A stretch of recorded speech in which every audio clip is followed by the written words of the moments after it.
Hello friends, welcome to Codeworm. বন্ধুরা, PHP object oriented প্রোগ্রামিংয়ের যে সিরিজটা আমরা দেখছিলাম, তো গত ভিডিও পর্যন্ত আমরা কোনো প্রপার্টি ডিফাইন করতে পারছিলাম এবং সেই প্রপার্টির মধ্যে আমরা ভ্যালু আগে থেকে সেট করে, অর্থাৎ আমরা এইভাবে আগে থেকে ভ্যালু সেট করে রাখছিলাম। এখানে সাপোজ জন ডো, আর এখানে একটা ইমেল সেট করছিলাম। সেখানে আমরা কিভাবে ইমেল সেট করছিলাম, john@gmail.com।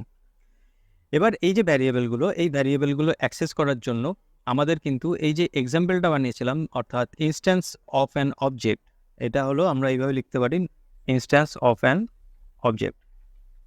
একটা ইনস্ট্যান্স তৈরি করছিলাম, অর্থাৎ এই যে ব্লু প্রিন্টটা আছে, এই ব্লু প্রিন্টের সহায়তায় হেল্প নিয়ে আমরা একটা নতুন অবজেক্ট বানিয়েছি। তো এই অবজেক্টটা আমাদেরকে এখন কি করবে, এই অবজেক্টটা আমরা ইউজ করে এর ভিতরে যে ভ্যারিয়েবলটা আছে, মানে এই ইউজার নেম আর ইমেল, তো সেটাকে আমরা বের করে আনতে পারি ভিতর থেকে।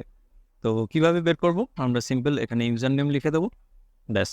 তাহলে কিন্তু আমরা এখানে এসে দেখতে পাবো। তো এখন দেখতে না পাওয়ার কারণ হলো আমি এখানে কিন্তু ডিসপ্লে করানোর জন্য ইকোটা লিখিনি। তো ইকো করলে দেখতে পাবো। তো একই রকমভাবে আমরা ইমেলটাও লিখবো। তো শুধুমাত্র আমাদেরকে এই যে এখানে যে ডলার যে সিম্বলটা, এটা দেওয়ার প্রয়োজন হচ্ছে না, কারণ আমরা এটা অবজেক্টের রেফারেন্সে এটাকে বের করে আনছি। তো সেই জন্য আমাদের এখানে দেওয়ার প্রয়োজন হচ্ছে না। কিন্তু এই অবস্থায় আমাদের এখানে একটা নতুন প্রবলেমের আমরা সম্মুখীন হয়েছি। সেই প্রবলেমটা কি? তো আমি এখন যদি এখানে এসে আবার নতুন একটা ইনস্ট্যান্স তৈরি করি, মানে হলো আমি নতুন একটা ইউজার তৈরি করছি, ইউজার 2। এই ইউজার 2কে, এই ইউজার 2 হলো আমার নতুন একজন সাবস্ক্রাইবার, আমি তার নামটা জানতে চাইছি। তো তার নামটা কিভাবে জানবো? তো আমি যদি এখন এখানে এইভাবে ইউজার 2 লিখে আমি এখন ইউজার নেমটা জানার চেষ্টা করি, তো দেখবেন যে আরেকবার এসছে এখানে জন ডো। তো এখন এটা প্রবলেমেটিক। কেন প্রবলেমেটিক আমি আরেকবারও দেখাচ্ছি আপনাকে। আমার নতুন আরেকজন সাবস্ক্রাইব করলো, 3। তো তার নাম দেখতে চাইছি, তা আবার জন ডো। তাহলে কি আমি যতবার নতুন একটা অবজেক্ট তৈরি করব, অর্থাৎ আমার যতবার নতুন নতুন সাবস্ক্রাইবার আসছে, সবাই কি একজনই সাবস্ক্রাইবার? নিশ্চয়ই নয়, কারণ তারা ভিন্ন ভিন্ন। তো সেক্ষেত্রে আমরা কি করব, আমরা এখানে এসে এই যে প্রপার্টি যেগুলো আছে, সেই প্রপার্টিগুলোকে কোনো ভ্যালু দেবো না, অর্থাৎ এই ভ্যারিয়েবলের কোনো ভ্যালু থাকবে না। এই ভ্যারিয়েবলগুলো আমরা জাস্ট এখানে ডিফাইন করে দেবো, ঠিক আছে? এখন আমরা গেট আর সেট দুটো মেথড আছে। এই মেথডটা কি? মেথড হলো ফাংশন। ওকে, মেথডটা কি? ফাংশন। তো মেথডও বলতে পারেন, ফাংশনও বলতে পারেন, ফাংশন। তো এখন দুই টাইপের ফাংশন আছে, দুই টাইপের মেথড আছে। একটা হলো গেটার আর একটা হলো সেটার। ওকে, তো এই ফাংশনগুলো আমরা যখন বানাবো, সেই ফাংশনগুলো আমরা নাম দেবো ডেফিনেটলি, কোনো অ্যানোনিমাস ফাংশন হবে না। তো সেই নামগুলোর মাধ্যমে আমরা বুঝতে পারবো যে সেই ফাংশনটা আমাদের কি কাজে আসবে, তাই তো? আর এই যে ফাংশনটা আমি তৈরি করছি, এই ফাংশনটা কিন্তু নর্মাল আমরা আউটসাইডে যে ফাংশনগুলো বানিয়ে থাকি, মানে কোনো ক্লাসের বাইরে জেনারেলি যে ফাংশন বানাই, একই রকমই ফাংশনালিটি দেবে, শুধু হয়তো কিছু লেখার ধরন আলাদা হবে, আর ওর যে ফাংশনালিটিটা একটু ভিন্ন হবে, মানে জেনারেলি আমরা যেমন ফাংশন বানাই সেটার তুলনায়। তো সবার প্রথমে আমি একটা ফাংশন বানাবো যখন, তাহলে ফাংশন কিওয়ার্ড লিখে নিই। আর এই ফাংশনটা কি করবে, আমাকে ইউজার নেম সেট করতে সাহায্য করবে আর গেট করতে সাহায্য করবে। কি বললাম? ইউজার নেম সেট করতে সাহায্য করবে আর গেট করতেও সাহায্য করবে। দুটো কাজ একসঙ্গে আমরা এই ফাংশনের মাধ্যমে করে ফেলতে পারবো। যদিও আমরা ভিন্ন ভিন্ন ফাংশন ইউজ করব পরে গিয়ে, যখন আমরা অ্যাডভান্সে যাব তখন। এই মুহূর্তে আমরা গেটার আর সেটার দুটো একসঙ্গে দেখে নিচ্ছে কম্বাইনে। তো কি করব, একটা ফাংশন বানাবো, ফাংশন বানিয়ে তার একটা নাম দেব। তো নাম রাখলাম গেট ইউজার। ওকে, তো ফাংশন যেমন লিখতে হয় তেমনই লিখবো। তো ফাংশন ডেফিনেটলি জানা আছে, আর ফাংশন যদি না জেনে থাকেন তাহলে আমার মনে হয় না যে এই ভিডিওটা আপনার দেখা উচিত। তো এখন এই যে ফাংশনটা, এই ফাংশনটা ইউজ করার জন্য আমাকে কিন্তু পারমিশন নিতে হবে। ইউজার যদি পারমিশন দেয় এই ফাংশনকে বাইরে ইউজ করার জন্য, তবেই। ঠিক যে কারণে আমরা এখানে পাবলিক লিখেছিলাম না, পাবলিক কি অ্যাক্সেস মডিফায়ার বলেছিলাম। তো অ্যাক্সেস মডিফায়ার নাম শুনে ঘাবড়ানোর কিছু নেই, সিম্পল এইভাবে মনে রাখুন, ইউজার একে পারমিশন দিয়েছে যে তুমি যাও বাইরে গিয়ে, তুমি যখন ইকো করবে, তোমাকে যখন কল করবে, তুমি তখন ডিসপ্লে হয়েও তোমার ভিতরে যে ভ্যালুটা আছে সেই ভ্যালুটা দেখিও। তো এটা হলো পারমিশন। তো পারমিশন একেও দিতে হবে পাবলিক। তো এখন এই যে পারমিশন আমি এখানে যেটা দিলাম সেই পারমিশনের সিম্বল হলো পাবলিক। আর পাবলিক ছাড়াও আমরা কিন্তু আরও বিভিন্ন অ্যাক্সেস মডিফায়ার আছে, সেগুলো পরবর্তী ভিডিওতে শিখব।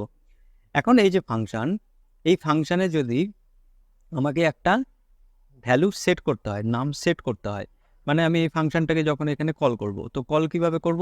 আমি এই ফাংশনটাকে এইভাবেই যদি লিখে দিই এখানে, তাহলে জেনারেল যে ফাংশন সেই ফাংশনের ক্ষেত্রে কিন্তু এটা ঠিক আছে। যে কি বললাম, জেনারেল যে ফাংশন আছে, জেনারেলভাবে আমরা যে ফাংশন ইউজ করি সেক্ষেত্রে কিন্তু এইভাবে কল করলে হয়ে যায়। কিন্তু ক্লাস যেহেতু আমরা বানাচ্ছি, অবজেক্ট ওরিয়েন্টেড প্রোগ্রামিং করছি, তাহলে আমাকে এই ফাংশনটা কোথা থেকে এসছি সেটা মেনশন করতে হবে। তো এই ফাংশনটা কোথা থেকে পাচ্ছি? আমরা এই ইউজারের কাছ থেকে কিন্তু নিচ্ছি, এই ব্লু প্রিন্টের কাছ থেকে ধার নিচ্ছি, হ্যাঁ কি না? ইউজারের মধ্যেই তো আছে ফাংশনটা, তো ইউজারের কাছ থেকে ধার নিচ্ছি আমরা। তো এখন এই ইউজারটা তৈরি করেছিলাম আমরা, যে নতুন একটা ইউজার তৈরি করেছিলাম, নিউ ইউজার, সেটা আমি এর মধ্যে জমা করেছি ইউজার 1 নামে। তাহলে আমাকে কিন্তু একে কল করে নিতে হবে এইভাবে, আর এটাকে অ্যাক্সেস করার জন্য এইভাবে লিখতে হবে। তো এখন আমি যদি এটাকে এইভাবে লিখি তো কোনো কিছু মানে হবে না জেনারেলি, কারণ আমি এখানে কোনো আর্গুমেন্ট পাস করে নিই, আর সেই আর্গুমেন্টটা এখানে রিসিভও করে নিই। তো আমি এখানে যদি এখন আর্গুমেন্ট পাস করি তাহলে কি হবে? জন নামে একটা আমি আর্গুমেন্ট এখানে পাস করলাম, তাহলে এটাকে তো আমাকে রিসিভ করতে হবে, তাই না? এই যে আর্গুমেন্ট আমি এখানে পাস করলাম বা ভ্যালু আমি পাস করলাম, তো এটা রিসিভ করার জন্য একটা ভ্যারিয়েবল থাকতে হবে, অথবা প্রপার্টি প্যারামিটার থাকতে হবে। তো সেটার আমি নাম রাখলাম ইউজার নেম। ওকে, তো এই যে ইউজার নেমটা আর এই যে ইউজার নেমটা, এই দুটো কিন্তু কমপ্লিটলি ডিফারেন্ট, ঠিক আছে? আপনি এখানে যা খুশি লিখতে পারতেন, যা খুশি, হোয়াট এভার ইউ লাইক। কিন্তু আমরা কি করে থাকি, এখানে যে নামে ভ্যারিয়েবল থাকে সেই নামটাই আমরা এখানে ইউজ করে থাকি, তাহলে আমাদের কাজের সুবিধা হয়, বুঝতে সুবিধা হয়। তো এই যে জন ডো আর্গুমেন্টটা সোজা কোথায় চলে যাচ্ছে? সোজা এই যে ক্লাসটা আছে, ক্লাসের ভিতরে প্রবেশ করে এখানে চলে আসছে, এই গেট ইউজার নামে এই যে আমি ফাংশনটা তৈরি করছি এখানে। এখন এটা কি হবে? আমি এই জন ডোটা এখানে দিয়েছি না, তাহলে এই ফাংশনটার কি করা উচিত? দুটো কাজ করতে পারে, হয় এই ফাংশনটা ইকো করতে পারে অথবা রিটার্ন করতে পারে, তাই না? হয় ইকো করতে পারে, নাহলে রিটার্ন করতে পারে। কিন্তু আমরা শিখেছিলাম যে কোনো ফাংশন থেকে রিটার্ন করিয়ে নেওয়া উচিত, নাকি ইকো। কেন? রিটার্ন করলে আমি বাইরে এসে সেটা ইকো করাতে পারি বা মডিফাইও করতে পারি, কিন্তু একবার যদি এটা এখানে ইকো হয়ে যায় তাহলে কিন্তু সেটা প্রত্যেকবার একই কাজ করবে, তাহলে আমার ফাংশনের ফ্লেক্সিবিলিটি থাকে না। সেই জন্য আমরা সাধারণত কি করি? রিটার্ন করাই। আর রিটার্ন করলে কি সুবিধা হয়? আমরা সেই ফাংশনটাকে যখন কল করি, অর্থাৎ যে জায়গা থেকে আমরা কল করি, তো সেই জায়গা থেকে আমরা তার অ্যাক্সেসটা, সেই জায়গায় আমরা সেটাকে ইকো করাতে পারি বা মডিফাই করতে পারি। এখন এই যে রিটার্ন আমি করছি, তো কি রিটার্ন করব? রিটার্ন করব হলো এই ইউজার নেমটা, তাই না? এই ইউজার নেমটা। তো এখন এটাকে কপি করে আমি এখানে লিখে দিলাম ইউজার নেম। ওকে, এই ইউজার নেমটা এখানে লিখে দিলাম। এটা হলো জেনারেল ফাংশনের নিয়ম। জেনারেল যে আমরা ফাংশন তৈরি করি আউটসাইড অফ ক্লাস, এতদিন করে এসেছি, সেটা হলো এই পদ্ধতি। এবার এটা যেহেতু একটা ক্লাস, মানে অবজেক্ট ওরিয়েন্টেড প্রোগ্রামিং, তো এর পদ্ধতিটা একটু ভিন্ন। আমাকে বলে দিতে হবে এই যে ফাংশনটা, এই ফাংশনটা কে কল করছে। বুঝলাম না, কে কল করছে মানেটা কি? মানে হলো আমার তো এখানে দুটো ইউজার থাকবে, বা 200 ইউজার থাকবে, বা 2000 বা 2 লাখ ইউজার থাকবে। তো প্রত্যেকটা ইউজারের ক্ষেত্রে কিন্তু এই ফাংশনটা কল হবে, আর প্রত্যেকটা ইউজার কিন্তু নতুন নতুন নাম দেবে কি দেবে না? প্রত্যেকটা ইউজারের কিন্তু আলাদা আলাদা নাম হবে, আলাদা আলাদা ইমেল অ্যাড্রেস হবে। তো এখন আমার যেহেতু এখানে বব স্মিথ আর এখানে জন ডো, দুটো ভিন্ন লোক, তো এই দুটো ভিন্ন লোক, আমি এই যে গেট ইউজার ফাংশনটা ইউজ করছি দুটো ভিন্ন মানুষের জন্য, তাহলে আমাকে কিন্তু এখানে মেনশন করে দিতে হবে যে এটা কোন ইউজার ইউজ করতে চাইছে, এটা কোন ইউজার ইউজ করতে চাইছে। তো আমি এখন এখানে যদি লিখি যে $1 এভাবে, কোনটা? এই ইউজার নেমটা ইউজ করতে চাইছে, এই খেয়াল করে দেখুন একই জিনিস কিন্তু। এই যে ইউজার নেম, এটা হলো এই ভ্যারিয়েবলটা, আর এই ইউজার নেমটা কোনটা? সেই ভ্যালুটা আমরা যেটা এখান থেকে পাস করছি, ঠিক আছে? এটা কোনটা? আবারও বলছি এইটা। আর এটা কোনটা? এইটা। ঠিক আছে? আর এইটা কোথা থেকে আসবে? এই দুটো জিনিস কোথা থেকে আসবে? এই বাইরে থেকে পাস করলে তবে আসবে। তো এর মধ্যে থেকে এটা রিটার্ন হবে। এই ইউজার নেমটা আমি এবার ফেরত পাবো। তো এখন খেয়াল করে দেখুন, এই যে ইউজার ওয়ান, তাহলে এটা শুধুমাত্র ইউজার ওয়ান যদি আমি এখানে লিখে দিই, তাহলে শুধু ইউজার ওয়ানের ক্ষেত্রেই এটা প্রযোজ্য হলো, কিন্তু ইউজার টু এর ক্ষেত্রে প্রযোজ্য হলো না। বুঝতেই পারছেন যে এটা ফিক্সড হয়ে গেল বিষয়টা। তো এমন কিছু উপায় যদি করা যেতে পারে যে এটা সবার ক্ষেত্রেই প্রযোজ্য হবে, মানে এখানে যত ইউজার থাকবে সবার ক্ষেত্রেই প্রযোজ্য হবে। তো সেই জন্য আমরা কি করতে পারি? সেই জন্য আমরা একটা স্পেশাল, খুব পাওয়ারফুল একটা ভ্যারিয়েবল ইউজ করতে পারি। এই ভ্যারিয়েবলটা কি আছে? এই ভ্যারিয়েবলটা পিএইচপি আমাদেরকে দিয়েছে, দিস। এই দিস কথার অর্থ কি? যে ইউজার যখন কল করবে এই দিসটা সেটাকেই বোঝাবে। মানে এই ফাংশনটা যদি ইউজার ওয়ান কল করে, তাহলে এখানে ইউজার ওয়ান বসে যাবে। এই ইউজার টু যদি এই ফাংশনটাকে কল করে, তাহলে এই ইউজার টুটা এই দিসের জায়গায় বসে যাবে। তার মানে আমি কি বললাম যে ইউজার টু এর ইউজার নেম এইটা, এটার ক্ষেত্রে কি বললাম? ইউজার ওয়ানের ইউজার নেম এটা। এটা কোনটা? যেটা তুমি দিয়েছো। ঠিক আছে? এখন আমরা কি করব? এখন আমরা এই যে ইউজার নেম যেগুলো আমরা এখান থেকে সেট করলাম, এবার আমরা এখানে গিয়ে একটু রান করে দেখি কি আসছে। তো এখানে কিছুই আমরা দেখতে পাচ্ছি না। তো কেন দেখতে পাচ্ছি না? কারণ হলো এখানে আমরা কিন্তু রিটার্ন করিয়েছি, আমরা একো করাইনি। তো আমরা শুধুমাত্র ইউজার নেম ফেরত নিয়েছি। এখন ফেরত নিয়েছি, তো ফেরত যে নিলাম সেটা হলো কি? গেটার। মানে এই ফাংশনটা গেটার হিসাবে ইউজ হলো। সরি, এটা হলো সেটার হিসাবে, মানে হলো আমরা এখানে গিয়ে নামটা সেট করলাম। ওকে, এবার এই নামটাকে যদি দেখতে চাই, তো আমরা সিম্পল এর আগে গিয়ে ইকো লিখে দেবো, একো।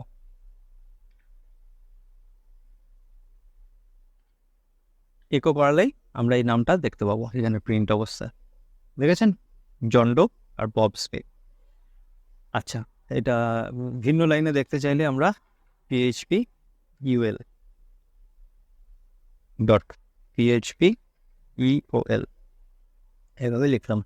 আচ্ছা, এই অবধি গেটার আর সেটার এই যে দুটো যে ফাংশন, মানে দুটো কাজ একই। গেটার আর সেটার বলে আলাদা কোনো কিছু নেই, এটা মানে একটা জেনারিক টার্ম, যে একটা ফাংশনের মাধ্যমেই আমরা দু ধরনের কাজ করছি। মানে কি, প্রথমে এখানে আগে সেট করে দিলাম নামটা, তারপর আবার সেই নামটাই ফেরত নিয়ে নিলাম, এরকম। এখন এতটুকু অংশ দেখার পরে আমি ডেফিনেটলি জানি আপনাদের মধ্যে ম্যাক্সিমাম যদি যারা বিগিনার্স আছেন তারা কিচ্ছু বুঝতে পারেননি, আমি এটা শিওর। কারণ কি? কারণ জিনিসটা একটু কমপ্লেক্স, একটু জটিল হচ্ছে, যে এতটা ঘুরিয়ে এই কাজটা করার কি প্রয়োজন হলো। দেখুন, জিনিস যেভাবে তৈরি করা হয়েছে আমাদেরকে কিন্তু সেইভাবে ইউজ করতে হবে, তাই না? তো আমরা এটা পিএইচপিটাকে তো চেঞ্জ করতে পারবো না, না? তো আমাদেরকে কি করতে হবে? এক্সট্রা এফোর্ট দিতে হবে। এক্সট্রা এফোর্ট দিয়ে এই কনসেপ্টটা বোঝার চেষ্টা করতে হবে। এখানে কিন্তু সিনট্যাক্স বুঝতে যাবেন না কিভাবে লিখছে, কারণ বেসিক্যালি ফাংশন রয়েছে এখানে একটা ভ্যারিয়েবল রয়েছে। তো ভ্যারিয়েবলের ইউজ জানেন, ফাংশনের ইউজ জানেন। এখানে ফাংশনে এটা কি? এটা হলো একটা আর্গুমেন্ট পাস করা হচ্ছে, সেই আর্গুমেন্টটাকে এখানে প্যারামিটার হিসেবে রিসিভ করা হচ্ছে, রিসিভ করে সেটাকে রিটার্ন করা হচ্ছে। এই সমস্ত কিছু জানা আছে আপনার। শুধুমাত্র আপনাকে কিন্তু কনসেপ্ট বুঝতে হবে যে এটা কেন এরকম ঘুরিয়ে লেখা হলো, কেন এইভাবে কাজটা করা হলো, এর জন্য আমাদের কি সুবিধা হলো। এর জন্য আমাদের যে সুবিধাটা হলো যে আমরা ইউজার নেম যেভাবে আমরা দিতে চাইছি, যতবার ইউজার তৈরি করতে চাইছি নতুন, ততবার কিন্তু আমি এখান থেকে ইউজার তৈরি করে ফেলতে পারছি। আর ততবার কিন্তু আমাকে এই যে একটাই মাত্র যে ক্লাস, সেই ক্লাসটাই ইউজ করলেই আমার কাজ মিটে যাচ্ছে। আমাকে কিন্তু বারবার এরকম ইউজারের জন্য আলাদা আলাদা ভ্যারিয়েবল নিয়ে, আলাদা আলাদা ফাংশন নিয়ে তৈরি করার প্রয়োজন হচ্ছে না। এবার সেকেন্ড প্রশ্ন আপনার, এই প্রশ্নটা আপনার ডেফিনেটলি মাথায় আসছে। প্রশ্নটা হলো যে আমার যখন এখানে ভ্যারিয়েবলই আছে আর এখানে যখন ফাংশনই আছে, তাহলে আমি তো এমনিই তৈরি করতে পারতাম, তাই না? আমি এইসব ইউজার নেম টেম এই সমস্ত কী দরকার ছিল? এই পাবলিক এই সমস্ত জিনিস লেখার কী দরকার ছিল? এই সমস্ত নিউ কিওয়ার্ড লিখে অবজেক্ট তৈরি করে, মিনিংলেস একদম। সত্যি আমার কাছে তাই মনে হচ্ছিল, যে মিনিংলেস মনে হচ্ছিল আমি যখন শিখছিলাম। তো দেখুন, কনসেপ্টটা হলো এইটাই যে আপনাকে যখন একটা হিউজ প্রজেক্টে কাজ করতে হবে, তখন কি করতে হয়? আপনাকে অনেক কিছু জিনিস মাথায় রাখতে হয়। আপনি হয়তো এখন একটা পেজ, দুটো পেজ বা 5টা পেজের ওয়েবসাইট তৈরি করছেন, সেক্ষেত্রে হয়তো এই জিনিসগুলো কোনো কাজে আসবে না। ডেফিনেটলি আমাদের প্রয়োজনই হয় না। 5 পেজ, 10 পেজের ওয়েবসাইটের জন্য কোনো প্রকারের কোনো প্রয়োজন হয় না। কিন্তু আপনি যখন লার্জ স্কেলে অনেক বড় একটা প্রজেক্টে কাজ করবেন, যখন একটা টিমের সঙ্গে কাজ করবেন, যেখানে হয়তো 50 জন, 60 জন, 100 জন একসঙ্গে কাজ করছে। আপনি ধরে চলুন একটা বড় ওয়েবসাইট আছে, যেটা হলো তো আপনার মনে করুন ফেসবুক বা ফ্লিপকার্ট হোক বা অ্যামাজন হোক, এইখানের প্রজেক্ট কিন্তু বিশাল বড়, হিউজ স্কেলের। তো সেক্ষেত্রে কী করতে হয়, একটা অর্গানাইজড ওয়েতে কাজ করতে হয়, সবাইকে একটা নির্দিষ্ট রুলস মেনে কাজ করতে হয়। সেই জন্য আমরা কিন্তু যখন তখন যা খুশি ক্লাস নিয়ে নিলাম, যা খুশি ফাংশন, যা খুশি ভ্যারিয়েবল নিয়ে আমি সেটাকে আমার মতন করে ইউজ করে দিলাম, তারপর আমি বাড়ি চলে এলাম। এটা হয় না, কারণ আপনার কোড অন্য লোকেও কিন্তু দেখবে। তো সেই যে কোডটা দেখছে, সেই যে কোডটা আপনার ইউজ করছে, ইউজ করে এক্সটেন্ড করে নতুন কিছু ফিচার বানাচ্ছে, তাহলে তাকে কিন্তু একটা নির্দিষ্ট রুলস মেনে করতে হবে। তো তাকে যেমন রুলস মেনে করতে হবে, আপনাকেও সেই সেম রুলস মেনে কিন্তু কাজটা করতে হবে। ওকে? তো এখন এই যে বিষয়টা, এই বিষয়টা হলো একটা কনসেপ্ট, একটা ফিলোসফি, অবজেক্ট ওরিয়েন্টেড প্রোগ্রামিং। এটা শেখার জন্য আপনাকে দীর্ঘ সময়ের স্টাডি করার প্রয়োজন আছে। ওকে, আমি চেষ্টা করব যে যতটা সম্ভব হয় HTML বা CSS বা যে বিষয়গুলো একটু তুলনামূলক ইজি, সেইগুলোর সঙ্গে মিল রাখার। যেমন আমি গত ভিডিওতে দেখিয়েছিলাম, CSS এর সঙ্গে একটু এক্সাম্পল দিয়েছিলাম। কিন্তু এখন বিষয়গুলো যেহেতু একটু কমপ্লিকেটেড হবে, তাহলে আপনাকে কিন্তু একটু এক্সট্রা এফোর্ট দিতে হবে এই বিষয়টা বোঝার জন্য। ওকে, আমি বলবো আপনি সিনট্যাক্স না শিখে আপনি ফিলোসফি শিখুন, যে কেন এটা এরকম, কী কাজ করছে, কনসেপ্টটা বোঝার চেষ্টা করুন। সিনট্যাক্সও গুগল থেকেও কপি করতে পারবেন। এইবার আরেকটা বিষয়, সেটা হলো যে এটা বানিয়ে আমি কি তৈরি করব। তো আমাদের লক্ষ্য থাকবে একটা খুব বেসিক একটা ব্লগ ওয়েবসাইটে আমরা এই ক্লাসটাকে কিভাবে ইউজ করতে পারি, ক্লাস বানিয়ে কিভাবে আমরা একটা ব্লগের টাইটেল লিখতে পারি, টাইটেল মানে সেট করতে পারি, কন্টেন্ট সেট করতে পারি, সেটাকে গেট করতে পারি, ঠিক আছে, তো সেটাকে এডিট বা ডিলিট এই কাজগুলো করতে পারি। তাহলে আমরা যখন অ্যাপ্লিকেশান দেখব, তখন কিন্তু আমরা খুব সহজেই বুঝতে পারবো। ওকে, সেই জন্য আমি প্রথমেই ইউজার থেকে শুরু করেছি। তো এরপরে আমরা ব্লগের দিকে যাব। তো সবার প্রথমে আপনার প্রবলেম হবে যে এই যে কী ভ্যারিয়েবল নেব আর কী ফাংশন তৈরি করা উচিত, সেই বিষয়গুলো। তো আমি এখন কিন্তু কোনো প্রোগ্রাম তৈরি করছি না, কোনো প্রজেক্ট তৈরি করছি না। আমি আপনাকে সিনট্যাক্স আর এর যে ফিলোসফি, সেটা বোঝানোর চেষ্টা করছি, সেটা খুব আস্তে আস্তে ছোটোভাবে। তো এই মুহূর্তে যেহেতু কোনো প্রজেক্ট করছি না, আপনি শিওর থাকুন যখন আপনি প্রজেক্ট তৈরি করবেন, এই সমস্ত বিষয় আপনার কাছে প্রত্যেকটা সেন্সিবল মনে হবে। এখন আপনার কাছে হয়তো ননসেন্স মনে হচ্ছে পুরো জিনিসটা। আর এই যে আমার যে গত যে 5টা ভিডিও আছে, সেই 5টা ভিডিও আপনি আবার প্রথম থেকে একটু দেখে আসুন, তাহলে এই বিষয়গুলো আপনার বুঝতে সুবিধা হবে। তো আজকের ভিডিও আমি এতটুকুই রাখছি। আমাদের পরবর্তী ভিডিওতে আমরা এখান থেকে আরও এগিয়ে যাব, এবং আগামী ভিডিওতে আমি এই যে ইমেল যেটা আছে, সেই ইমেলটাকে কীভাবে গেট করব, কী করে সেট করব, সেই বিষয়ে আরেকটা ফাংশন তৈরি করে আমরা দেখব। আর আমি আশা করব যতদূর যা আমরা শিখেছি সেগুলো আপনি প্র্যাকটিস করছেন, সেইগুলো নিয়ে পড়াশোনা করছেন। ওকে, তো এইটুকুনি বলে আজকের ভিডিও আমি এখানে শেষ করছি। আমাদের পরবর্তী ভিডিওতে আবার দেখা হবে। ধন্যবাদ।